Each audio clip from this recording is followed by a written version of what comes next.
If you only learn 4 things about lawn care, it better be these 4 things that we're about to discuss. What is up, y'all? Welcome back. We've got one by request on budget lawns today. If you saw the last 2 videos, you'll remember how I said that I like one video to kind of lead into the next one. So I'll leave links to the last 2 below. The first one was about the only 4 big box products that I use on my lawn and use nothing else. The one after that led into products that I don't use on my lawn. And then I had the question about, hey, what are these cultural practices that you keep talking about? And I know some of us may go, who in the world doesn't know what the cultural practices of lawn care are? And I am not here to snub my nose up at anybody. I am just here to help. Some of us are in the beginning stages of our lawn care journeys, and we need those cultural practices kind of lined out for us in simple terms so we can make sure we do the right things in our lawn to begin with before we try to get into it a little bit deeper. So let's break down the cultural practices today, and the first one we're going to start with is mowing. It doesn't matter what kind of lawnmower you are using.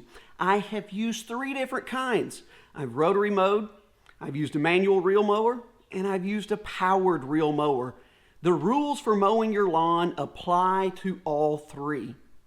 You gotta mow often. Once a week is just not enough. You should be mowing at least twice a week. So why do we need to mow so often? Well, mowing just promotes growth. It helps that lawn thicken up, it will be healthier that way, and it will help you prevent weeds naturally in your lawn without herbicides. You also want to mow frequently because we don't want to cut off more than 1/3 of the grass blade, especially with bermudagrass. When you're talking about only the very top part of the grass is green, if you're not mowing frequently enough, you will cut that green off and you will be down to brown, and of course, we all do not want a brown lawn.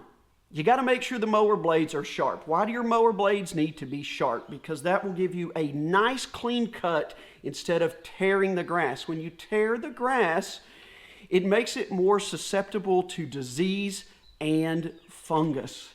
If there's one thing you are going to focus on in your lawn, it should absolutely be mowing. And I know some people will say, who has time to mow twice a week? My response to that is, well, mowing brings so much more value to me aside from making the grass nice. It brings value to my life. It is my time by myself. It is a de-stressor, and I just enjoy it.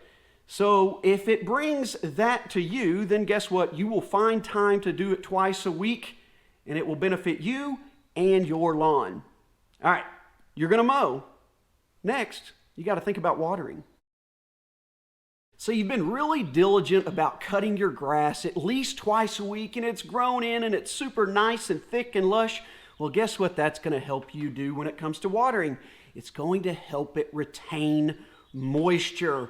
It's going to be so thick that that sun's not going to dry out the soil, and it will be healthier because it has enough water to drink. But I've done another video that gives you an acronym to remember so you can properly water your lawn. And we're going to hit on that acronym real briefly right now, but if you want to watch the whole thing, I'll leave it linked below. Just remember diet. Water deep. 1/2 inch to 1 inch of water at one time. Don't be giving it these short runs of water where you're just getting it wet and then stopping. You want to water deeply. You also want to water infrequently. You want to give some time in between waterings for that lawn to dry out, and it forces your roots to dig down a little bit deeper for moisture, and that will produce a stronger grass plant in the long run. All right? You also want to water early if you can. I know some of us have busy schedules and we can't get up in the morning to water early, so if you can't water early in the morning, try to water a little bit earlier in the evening so you don't leave the lawn wet overnight, opening it up to possible disease and fungus issues because that water doesn't have time to evaporate after the sun goes down. And finally, in our diet acronym, a tuna can. use a tuna can to measure how much water you are getting on your lawn. A tuna can is about an inch deep, and your lawn needs about an inch of water a week.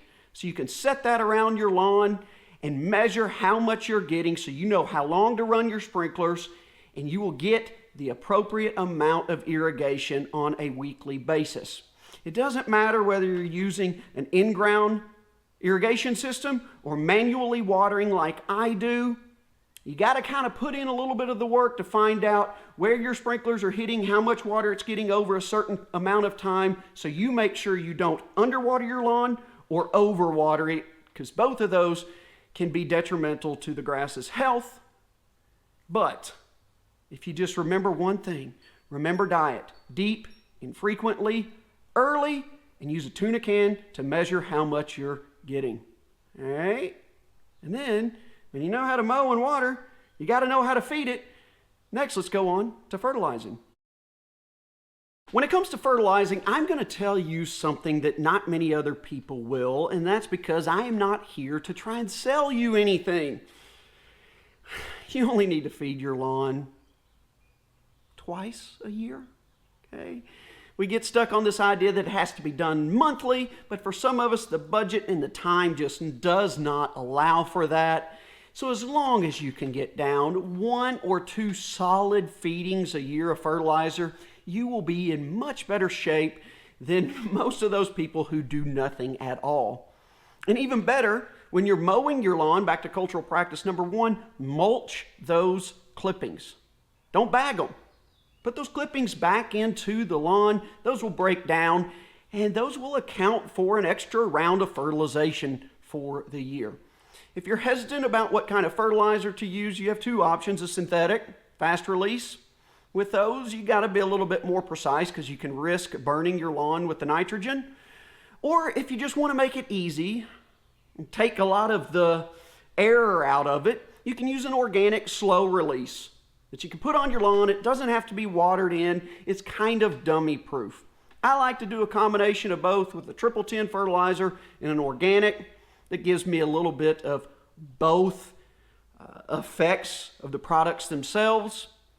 And I will fertilize in May after the Bermuda has greened up quite a bit, in June, July. I'll take August off in the real hot part of the summer, and then I will fertilize for the final time each year in September to prepare the lawn for the fall. So I'm fertilizing around 4 times a year, sometimes maybe even only 3. But if you do anything, just make sure you feed the lawn once or twice a year with your fertilizer of choice and mulch those clippings to add extra nutrients back to the lawn. So mowing, watering, and fertilizing are your most critical cultural practices. In this 4th one, we're going to talk about it in a little bit different light than what you're used to hearing, and that one is weed control. Here's the awesome thing about all the cultural practices we have talked about so far. If you do those 3 right, guess what?